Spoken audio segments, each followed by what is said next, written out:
начнем с той, которой ставили здесь с берега первой. Я не знаю, видно будет на камеру или нет. Он боком его перекосило. Не знаю, будет что-то, не будет. Сейчас увидим.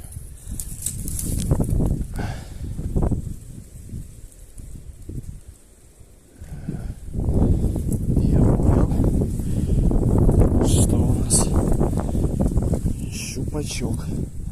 Здесь этой живности очень много. Ух ты, только не рвать. И всеми силами нужно ее стараться выбивать. Так, выпутываем и идем дальше.